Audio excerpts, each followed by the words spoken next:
Mesdames, Messieurs, bonsoir, ravi de vous retrouver. C'est l'heure de votre journal. Tout de suite, voici les titres de cette édition. Le président de la République a adressé ses félicitations au Premier ministre éthiopien, réaffirmant les liens d'amitié et de coopération qui unissent Djibouti et l'Éthiopie. Et la police nationale a célébré avec solennité le 49e anniversaire de sa création à travers une cérémonie marquée par l'hommage aux forces de l'ordre et la mise en valeur de leur mission au service de la sécurité nationale. Et l'Iran et les États-Unis ont entamé en Suisse des discussions techniques visant à faire avancer le dialogue entre les deux parties sur plusieurs dossiers d'intérêt commun. Et nous entamons cette édition par cet hommage. Le chef de l'État, Ismaël Omar Guelleh, a rendu un vibrant hommage à la mémoire de feu Jama Gedi Aden, parlementaire djiboutien et personnalité connue et appréciée par ses compatriotes. Feu Jama Gedi Aden restera longtemps gravé dans la mémoire des Djiboutiens pour sa sympathie et sa spontanéité à toujours apporter son soutien aux autres, a indiqué le chef de l'État. Avec sa disparition, le pays perd un serviteur passionné de la cause publique et un partisan effréné de la cohésion et de l'unité, de la fraternité de notre peuple, a également souligné le chef de l'État, exprimant ses condoléances attristées à sa famille et à ses proches et amis, ainsi qu'à tous ses collègues parlementaires. Membre éminent de l'Assemblée nationale djiboutienne depuis 2018, feu Jama Gedi Aden est décédé ce lundi. Inna lillah wa inna ilayhi raji'un. Dans le reste de l'actualité nationale, le chef de l'État a également adressé un message de félicitations au Premier ministre éthiopien à la suite des récentes élections législatives dans ce pays voisin. Ismaël Omar Guelleh a adressé ses vœux de succès et de réussite au Premier ministre éthiopien Abiy Ahmed Ali à la suite de la victoire de sa formation politique, le Parti de la Prospérité, lors des dernières élections législatives éthiopiennes du 1er juin 2026. Dans un télégramme de félicitations envoyé au Premier ministre éthiopien, le chef de l'État a salué un résultat électoral qui, selon lui, illustre parfaitement l'adhésion majoritaire des citoyens éthiopiens aux idéaux, aux ambitions et aux valeurs portées par votre formation politique. Le président Guelleh a également estimé que ce nouveau succès électoral de votre parti et sa conséquence la plus immédiate, donc votre reconduction prochaine à la tête du gouvernement, serviront de dynamique supplémentaire dans votre quête légitime à conférer tous les attributs du développement durable à votre nation. Et toujours sur le plan institutionnel, une initiative importante vient renforcer les liens entre Djibouti et les États-Unis. Le président de l'Assemblée nationale de l'État, Mohamed El-Etta, a salué l'adoption par les autorités de l'État du Minnesota aux États-Unis de deux instruments institutionnels majeurs renforçant les relations entre Djibouti et le Minnesota. La première décision concerne la proclamation du 27 juin, date de l'indépendance de Djibouti, comme journée commémorative pour la communauté djiboutienne vivant dans cet État américain. La seconde porte sur l'établissement d'un partenariat parlementaire officiel entre la législature du Minnesota et le Parlement de Djibouti, accompagné de la création d'un groupe de travail chargé de promouvoir les échanges institutionnels, économiques et culturels. Le président de l'Assemblée nationale a souligné que ces avancées illustrent la qualité des relations d'amitié entre Djibouti et les États-Unis. Il a également rendu hommage à M. Bachir Mokhtar Mohamed, membre de la diaspora djiboutienne au Minnesota, ainsi qu'aux représentants de l'État du Minnesota, l'honorable Samakab Hussein, pour leur contribution déterminante à la concrétisation de cette initiative. À présent, place à l'actualité sécuritaire avec la célébration du 49e anniversaire de la police nationale de Djibouti. Eh bien, l'académie de police Idriss Farah Abaneh, située à Nagad, a accueilli ce matin la cérémonie officielle commémorant le 49e anniversaire de la création de la police nationale de Djibouti. Placée sous le signe du professionnalisme et de l'engagement au service de la République, cette cérémonie a été présidée par le ministre de la Justice et des Affaires pénitentiaires chargé des droits de l'homme et des relations parlementaires, également Premier ministre par intérim, M. Ali Hassan Bahdon. À son arrivée, le Premier ministre par intérim a été accueilli par le ministre de l'Intérieur ainsi que par le directeur général de la police nationale, le colonel Abdelrahman Ali Kahin. Dès les premières heures de la matinée, l'académie de police Idriss Farah Abneh a revêtu ses habits de fête pour accueillir cette célébration qui rend hommage à près d'un demi-siècle d'engagement au service de la sécurité des citoyens et du maintien de l'ordre public.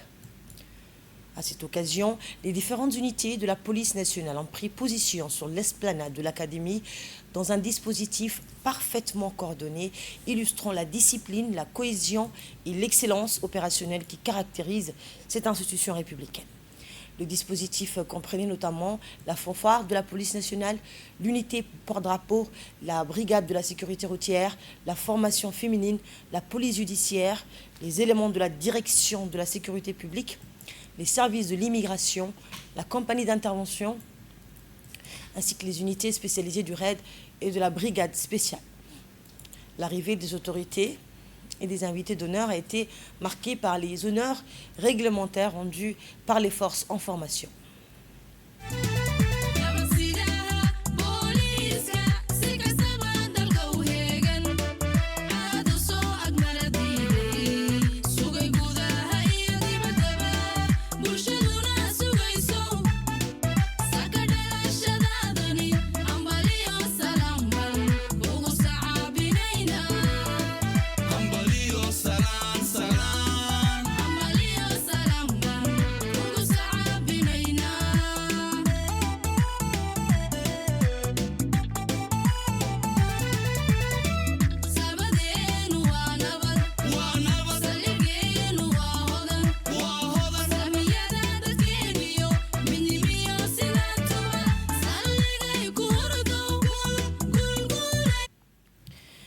Les personnalités présentes ont ensuite été accueillies par le directeur général de la police nationale, le colonel Abdelrahman Ali Kahin, avant de prendre place pour assister au déroulement des différentes séquences de la cérémonie.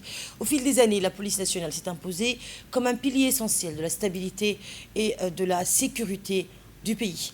Grâce à l'engagement constant de ces femmes et de ces hommes, elle poursuit l'accomplissement de ses missions avec professionnalisme, loyauté et sens du devoir, tout en consolidant sa proximité avec la population. La célébration du 49e anniversaire de la police nationale constitue ainsi un moment de reconnaissance du parcours accompli par cette institution depuis sa création. Elle réaffirme également sa détermination à poursuivre son action au service de la République, de la sécurité publique et du bien-être de l'ensemble des citoyens. Retour sur les temps forts de cette cérémonie officielle avec la traditionnelle revue des troupes. La cérémonie commémorative a débuté par la traditionnelle revue des troupes effectuée par le ministre de la Justice et Premier ministre par intérim, M. Ali Hassan Bahdon. Le ministre était accompagné du ministre de l'Intérieur, du directeur général de la police, le colonel Abdelrahman Ali Kahin, ainsi que du directeur de l'académie de police d'Idriss Farah Abneh, le commandant Mahdi Omar Jama. Au cours de cette revue, les différentes unités de la police nationale ont présenté un dispositif mettant en avant la discipline, la rigueur et le professionnalisme qui caractérisent cette institution républicaine au service de la sécurité et de la stabilité du pays. La cérémonie s'est déroulée en présence de nombreuses hautes personnalités, parmi lesquelles le chef d'état-major général des armées, le général de corps d'armée Zakaria Cheikh Ibrahim, le directeur de la police, le directeur de la sécurité nationale, Hassan Seret Khaireh, ainsi que des membres du gouvernement, des secrétaires généraux des ministères, le préfet de la ville de Djibouti et les préfets des différentes régions. Étaient également présents les officiers supérieurs, les chefs de corps des forces de défense et de sécurité de la République de Djibouti, ainsi que des représentants des institutions sécuritaires des pays amis. La célébration du 49e anniversaire de la police nationale constitue un moment fort de reconnaissance envers les femmes et les hommes qui œuvrent quotidiennement à la protection des citoyens, au maintien de l'ordre public et à la préservation de la paix et de la sécurité nationale. À travers cette commémoration, la police nationale réaffirme son engagement constant à poursuivre sa modernisation, à renforcer ses capacités opérationnelles et à accomplir avec professionnalisme ses missions républicaines au service de la population et de la nation.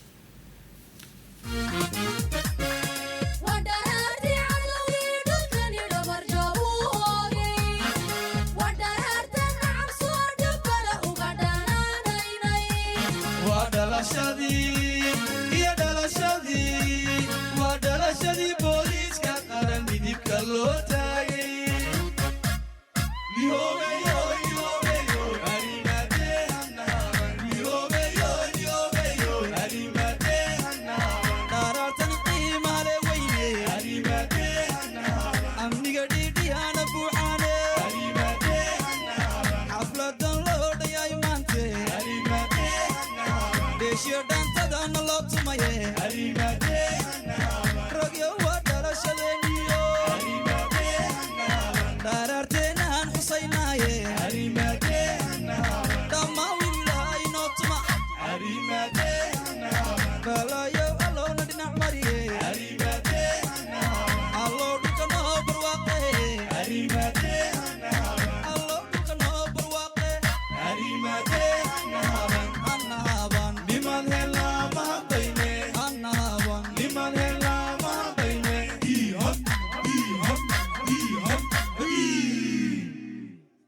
Et à l'occasion de ce 49e anniversaire, le directeur général de la police nationale est revenu sur le parcours accompli par l'institution, ses principales réalisations et les efforts engagés pour renforcer ses capacités opérationnelles au service de la sécurité nationale. Nous l'écoutons.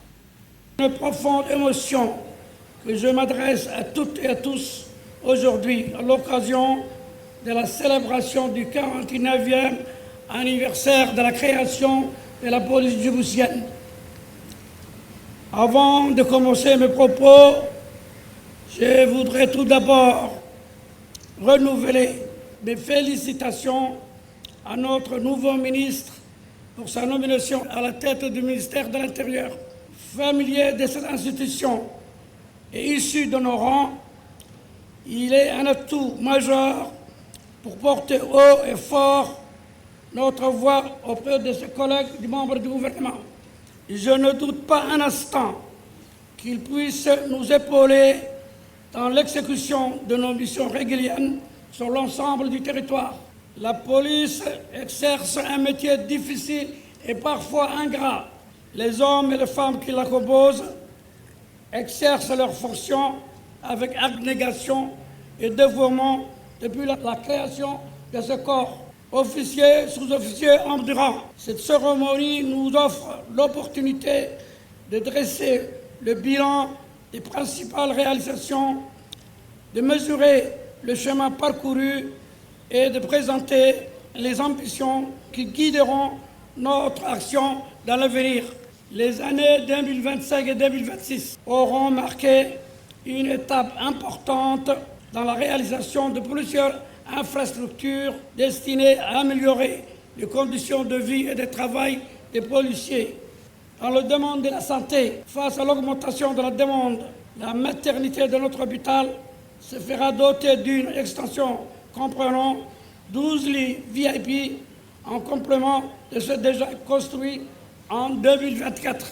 Le complexe hospitalier de la police est désormais complété par un nouveau bâtiment de diagnostic médical doté d'un scanner de dernière génération permettant d'améliorer considérablement la prise en charge médicale avec des équipements spécifiques à la pointe des dernières technologies. Un nouvel appareil de mammographie est également disponible pour le dépistage et la lutte contre le cancer des seins. Un laboratoire d'analyse biochimique a été également mis en service avant de renforcer les capacités diagnostiques de notre structure sanitaire. Un nouveau centre de chirurgie et de réanimation composé de 2 étages verra le jour en 2027. Et poursuivant son intervention, le directeur général de la police nationale a également évoqué les perspectives d'avenir de l'institution, notamment les projets de modernisation, de formation et d'adaptation aux nouveaux défis sécuritaires. De l'état-major de la police, 2 bâtiments dont l'un est destiné à héberger le service d'habillement, un stock de matériel de maintien d'ordre et le second pour l'armement sera finalisé en septembre 2026. La rénovation de l'ancien garage équipé de matériel moderne débutera très prochainement avec l'aide de nos amis allemands. Un nouveau garage sont également construits à Ouarabelei et à Lapifa pour la maintenance et la réparation de ce 2 secteurs. Toutes ces nouveautés sont mises en œuvre grâce au concours financier de l'armée allemande. 2 projets sont également à citer à l'Académie. Il s'agit de la construction d'un centre de conférence à vocation régionale pour abriter le sommet des chefs de police de l'Afrique de l'Est qui aura lieu en septembre 2027. Une nouvelle salle de musculation équipée de matériel performant d'une superficie de 600 mètres carrés. Un terrain de foot réhabilité avec la pose d'un revêtement synthétique, une piscine aux dimensions olympiques, un champ de tir moderne, un village de simulation et un complexe de combat rapproché, un chenil destiné au groupe cynophile de la police. Toutes ces réalisations sont déjà en place. Toutes ces constructions ont été réalisées grâce à l'appui permanent de nos partenaires allemands, sans oublier l'apport des militaires italiens et français. Dans la commune de Balbala, les travaux de construction de la nouvelle caserne sont en cours de finition. Financés en grande partie par la présidence de la République, ce complexe d'une capacité d'accueil de 700 policiers sera dédié aux unités de la police judiciaire, de la police routière, des agents de la voie publique et des compagnies d'intervention afin de renforcer la sécurisation de la population de Balbala. Ces réalisations traduisent une conviction forte, celle de l'efficacité opérationnelle de la police qui passe nécessairement par l'amélioration continue des conditions de travail, de formation, de santé et de bien-être de ces policières et policiers, officiers, sous-officiers, hommes de rang. Grâce au déploiement stratégique de nos unités sur l'ensemble du territoire national, nous avons maintenu un niveau de sécurité qui fait de Djibouti un havre de paix et de stabilité envié par nos voisins de la région. Officiers, sous-officiers, hommes de rang, la police nationale est résolument tournée vers l'avenir. Le monde change, les technologies évoluent. Notre institution ne peut pas se contenter de réagir, elle doit anticiper. C'est pourquoi nous avons amorcé une transformation technologique profonde, qu'il s'agisse de la modernisation de notre système de vidéoprotection urbaine, de numérisation des procédures judiciaires ou du renforcement de nos capacités en cybercriminalité. Dans le cadre de la modernisation des méthodes de travail, la brigade de la circulation routière a été dotée d'équipements technologiques de dernière génération destinés à renforcer l'efficacité du contrôle et la transparence de ces interventions. Dans le cadre de la modernisation des méthodes de travail, la brigade de la circulation routière est dotée d'équipements technologiques. Les agents sont désormais équipés de caméras embarquées permettant l'enregistrement des opérations effectuées sur la voie publique à l'aide de tablettes numériques pour contrôler les véhicules avec efficacité, contribuant ainsi à une meilleure traçabilité des interventions, à la protection des usagers comme des policiers et au renforcement de la confiance entre les citoyens et les forces de l'ordre. Grâce à la vision éclairée de son Excellence, Monsieur le Président de la République, Ismaïl Omar Guelleh, et au soutien constant des plus hautes autorités de l'État, plusieurs projets structurants ont été réalisés au bénéfice de nos policières et policiers ainsi que de leurs familles. Les célébrations ont également été marquées par un moment de recueillement en hommage aux policiers tombés dans l'exercice de leurs fonctions. Dans le cadre des activités commémoratives marquant le 49e anniversaire de la création de la police nationale, une cérémonie solennelle d'hommage a été organisée en mémoire des femmes et des hommes qui ont sacrifié leur vie au service de la nation. À cette occasion, le ministre de la Justice et Premier ministre par intérim, Al-Hassan Bahdon, accompagné du ministre de l'Intérieur, Omar Abdi Saïd, ainsi que du directeur général de la police nationale, le colonel Abdelrahman Ali Kain, s'est rendu à la stèle commémorative dédiée aux martyrs de la police nationale. Devant ce monument, symbolisant le courage, le dévouement et le sacrifice des policiers tombés dans l'accomplissement de leurs devoirs, les hautes autorités ont procédé au dépôt d'une gerbe de fleurs en hommage à ces héros de la nation. Ce moment de recueillement, empreint d'émotion et de respect, a permis de saluer la mémoire de celles et ceux qui ont consenti le sacrifice suprême pour assurer la sécurité des citoyens. Autre temps fort donc, des célébrations du mois de l'indépendance, une marche commémorative a été organisée en mémoire des martyrs de la nation. Le ministère de la Jeunesse et de la Culture, en collaboration avec le secrétariat d'État chargé des Sports, a organisé hier dans l'après-midi une marche commémorative en hommage aux martyrs de l'indépendance de la République de Djibouti.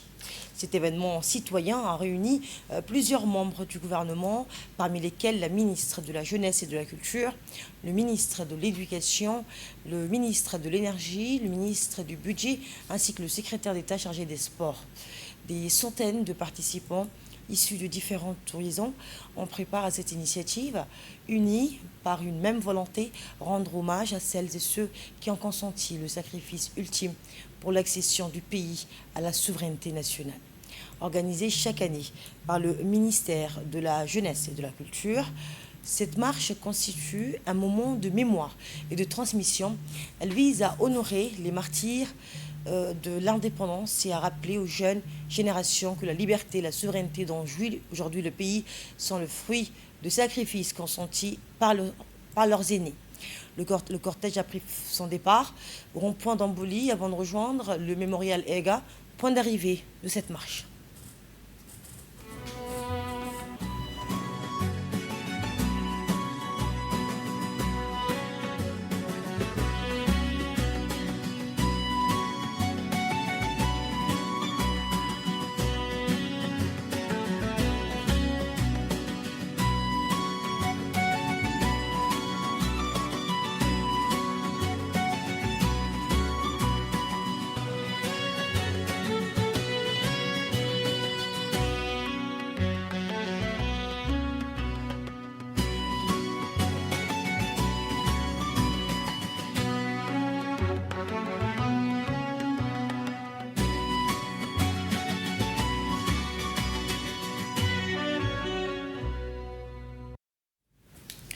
Et parmi les personnalités présentes, la ministre de la Jeunesse et de la Culture a rappelé l'importance du devoir de mémoire auprès des jeunes générations.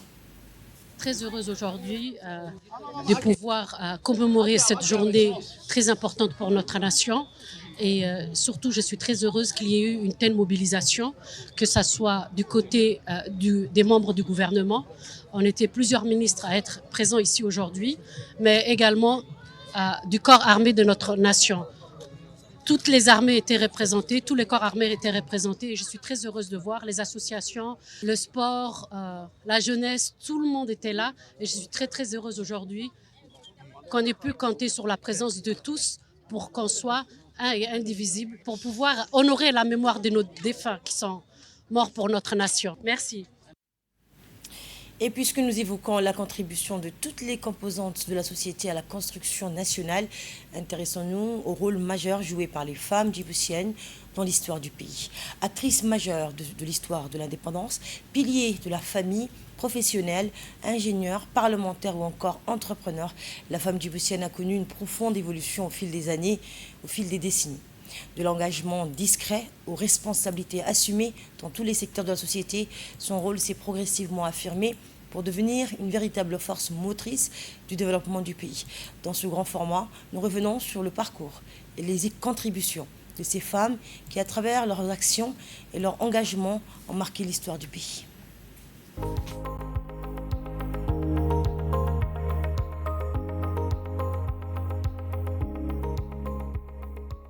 À Djibouti, les femmes ont toujours été des actrices majeures de l'histoire. Depuis leurs premières heures de la lutte pour l'indépendance, elles ont fait entendre leur voix, présentes dans les manifestations, dans l'ombre à organiser la résistance. Les femmes djiboutiennes ont contribué activement à la conquête de la souveraineté nationale. Leur engagement souvent silencieux a pourtant été décisive pour l'avenir du pays. Depuis son accession au pouvoir, le président Al-Haj Ismaïl Omar Guelleh a fait de l'autonomisation des femmes une priorité majeure du développement national. Sous son leadership, des politiques concrètes ont été mises en place pour améliorer l'accès des femmes à l'éducation, à la santé, à l'emploi et renforcer la représentation dans les sphères politiques et économiques. Aux côtés du président, la première dame, Khadra Mahmoud Hed, joue un rôle actif et influent dans cette dynamique, engagée dans de nombreuses initiatives sociales et soutient particulièrement les programmes d'alphabétisation, les projets d'entrepreneuriat féminin et les actions visant à protéger les droits des femmes. Ensemble, ils incarnent une volonté politique forte d'intégrer pleinement les femmes dans le développement du pays en valorisant le rôle comme moteur du progrès social et économique.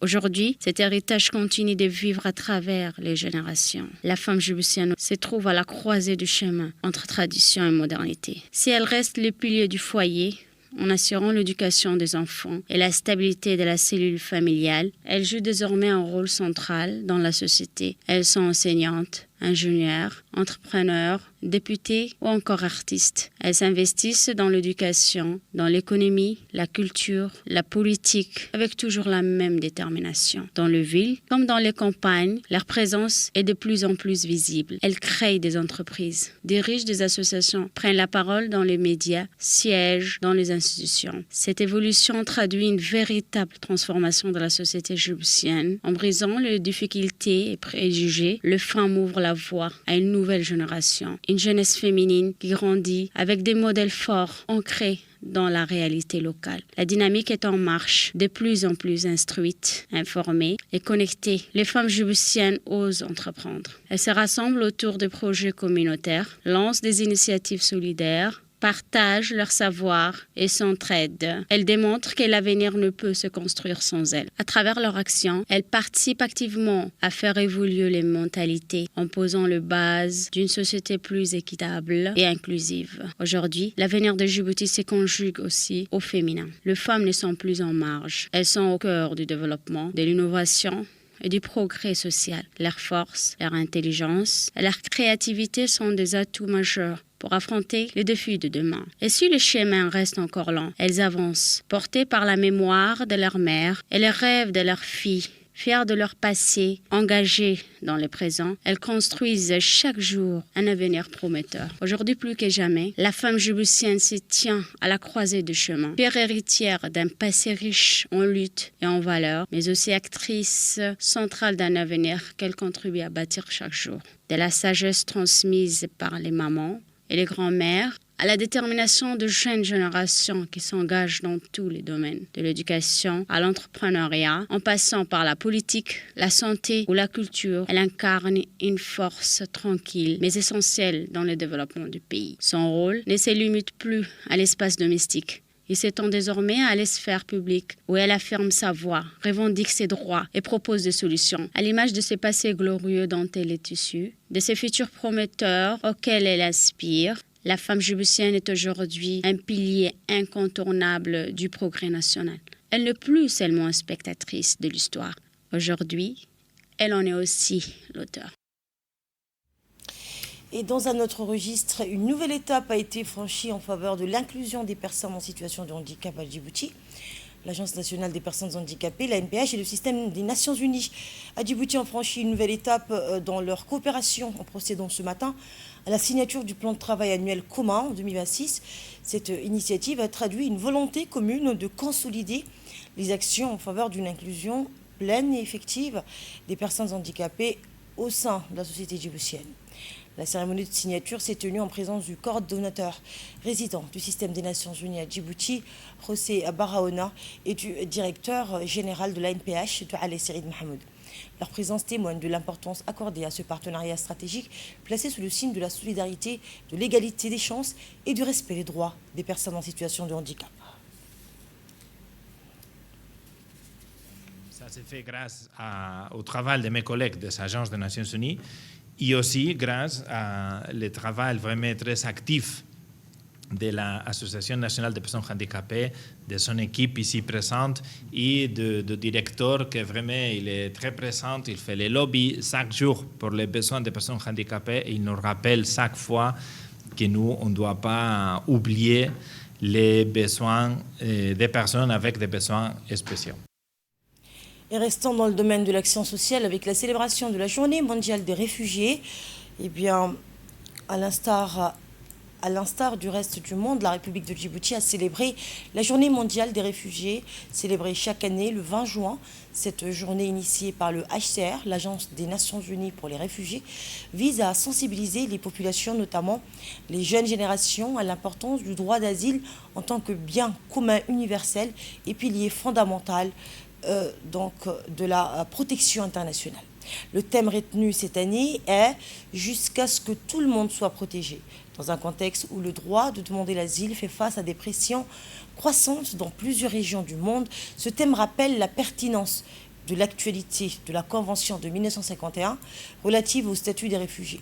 Cette célébration s'est déroulée en présence du secrétaire général du ministère de l'Intérieur, M. Souleymane Momen Roble, de la représentante du HCR à Djibouti, Mme Sandrine Dominique Desamours, du secrétaire exécutif de l'Office national d'assistance aux réfugiés et administration et les réfugiés sinistrés, l'ONARS, M. Mohamed Ali Kamel, ainsi que du coordonnateur résident des Nations Unies à Djibouti, José Barahona. De nombreux autres responsables et partenaires institutionnels ont également pris part à cet événement. Et à cette occasion, plusieurs allocutions ont été prononcées, mettant en lumière les efforts déployés en faveur de la protection de l'inclusion et de l'autonomisation des réfugiés. Étudiante, l'espoir des millions de personnes à travers le monde qui ont été forcées de quitter leur pays. Les thèmes de cette année nous rappellent une chose essentielle.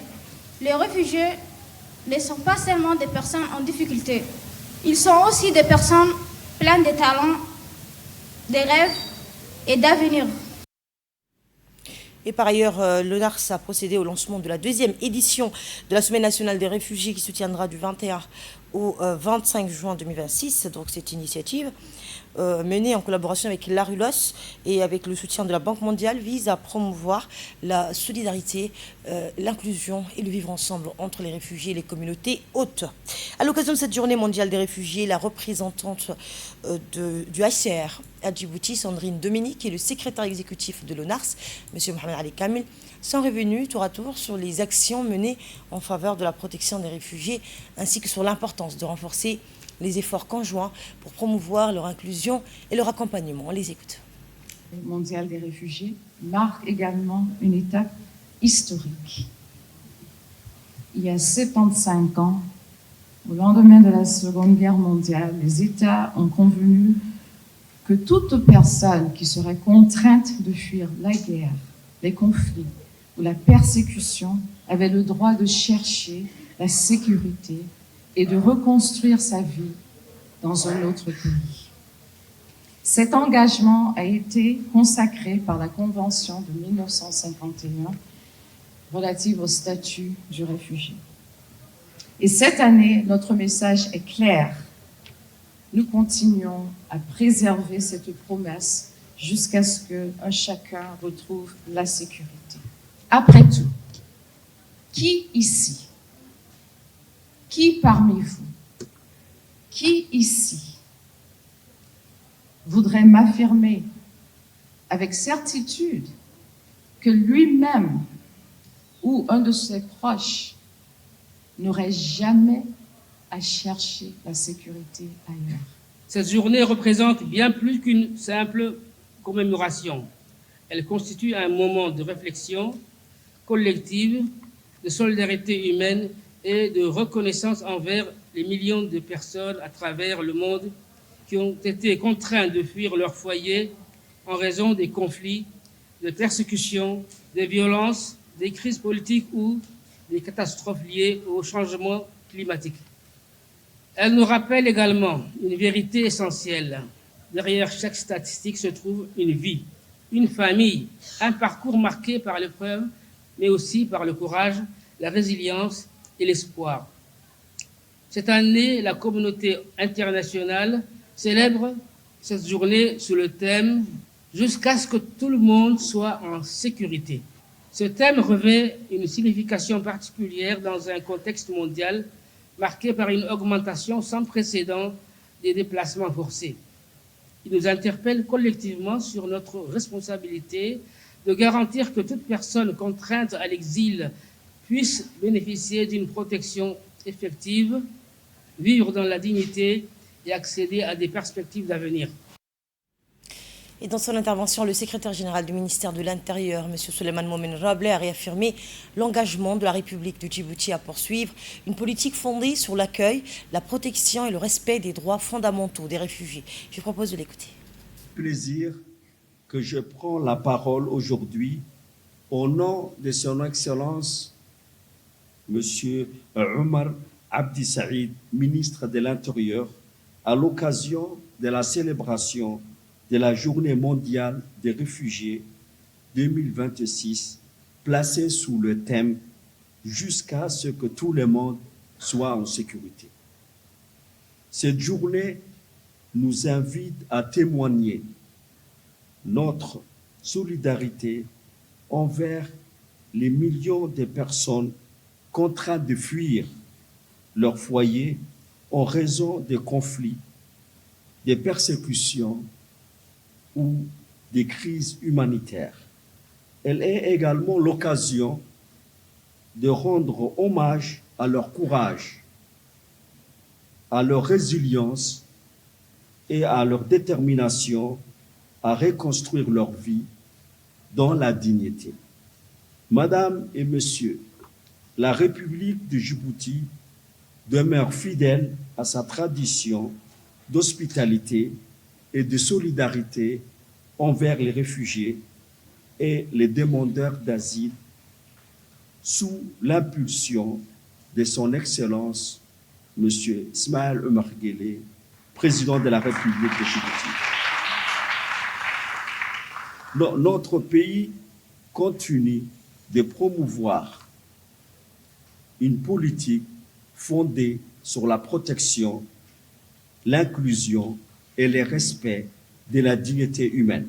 Au-delà de l'assistance humanitaire, Djibouti a fait le choix d'une approche durable, favorisant l'accès des réfugiés aux services essentiels, à l'éducation, à la santé, à la protection sociale et aux opportunités économiques. Et dans un tout autre domaine, la santé publique était également au cœur des préoccupations ce matin au Palais du Peuple.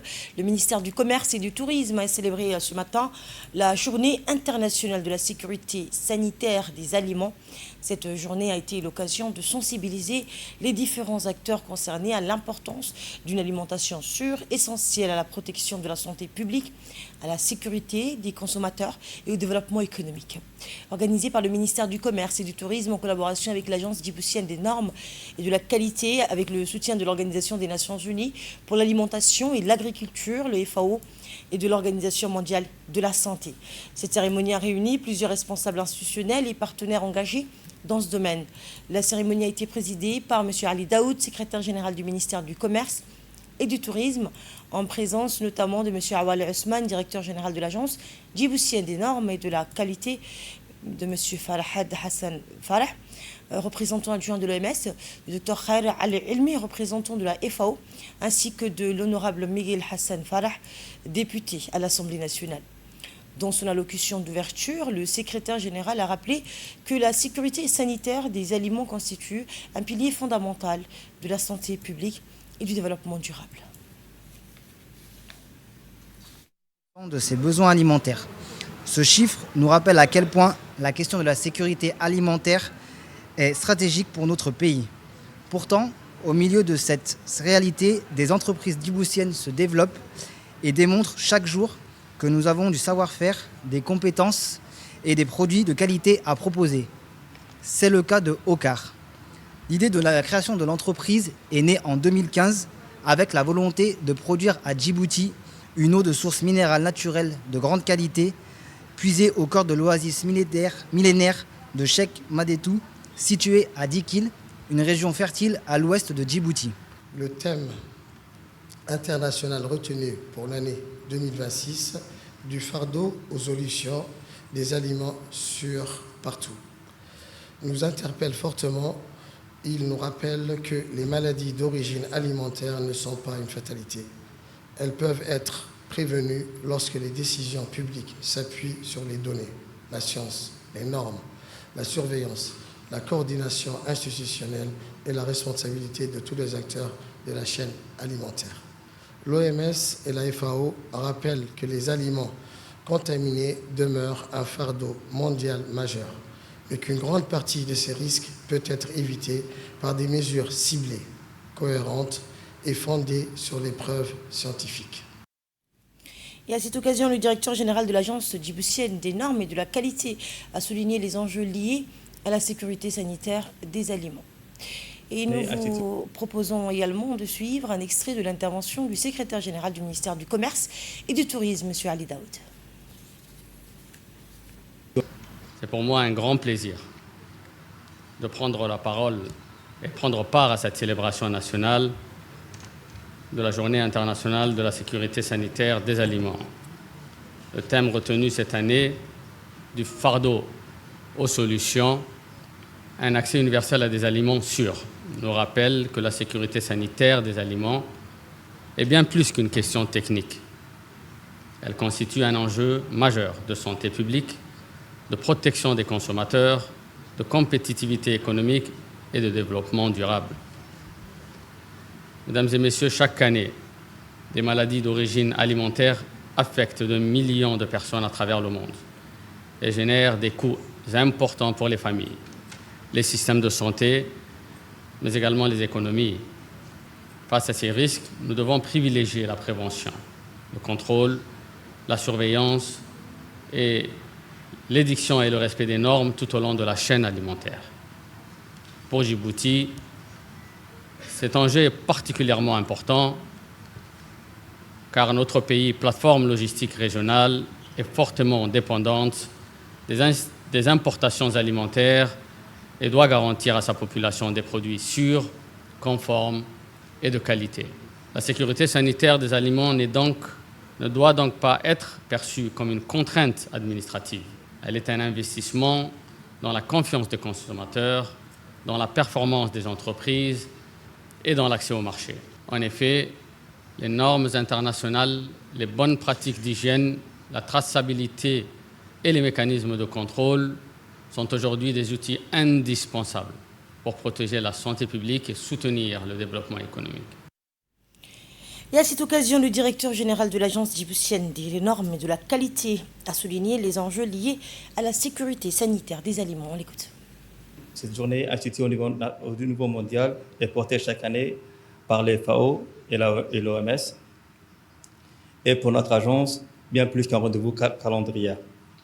Elle est l'occasion de rendre compte devant vous de ce que nous faisons, ce que nous avons fait et ce que nous comptons faire concrètement pour la sécurité sanitaire des aliments, sans cesse, qui doit être pris comme réellement un risque pour la santé de nos citoyens et que l'on ne doit pas subir, mais qu'elle devienne une qualité et que l'on puisse la maîtriser.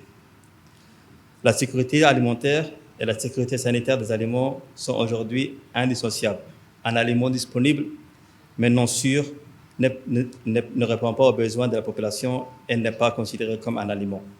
La perte économique, les maladies d'origine alimentaire, les obstacles au commerce peuvent fragiliser nos systèmes alimentaires et limiter les opportunités de développement. Pour le thème qui a été retenu cette année, du fardeau aux solutions, un accès universel des aliments sûrs, nous fixe une feuille de route claire. Le fardeau, nous le connaissons. Des maladies évitables, des pertes de produits, des filières fragilisées, une confiance du consommateur fragilisée et qu'il faut la ressaisir et la regagner. La solution ou les solutions, en revanche, ne s'improvisent pas. Elles se construisent, norme après norme, formation après formation, auprès des entreprises, auprès de la société civile, auprès des institutions publiques. C'est précisément la mission de l'Agence djiboutienne des normes et de la qualité, transformer l'exigence normative en outil de protection et en levier de compétitivité. Cette mission s'appuie sur les 4 piliers, la normalisation, la métrologie, l'évaluation de la conformité et l'accréditation, qui forment ensemble la chaîne de confiance indispensable pour le producteur et le consommateur. Et à quelques jours de la célébration de l'indépendance, plusieurs initiatives continuent de mobiliser la jeunesse autour de l'histoire nationale.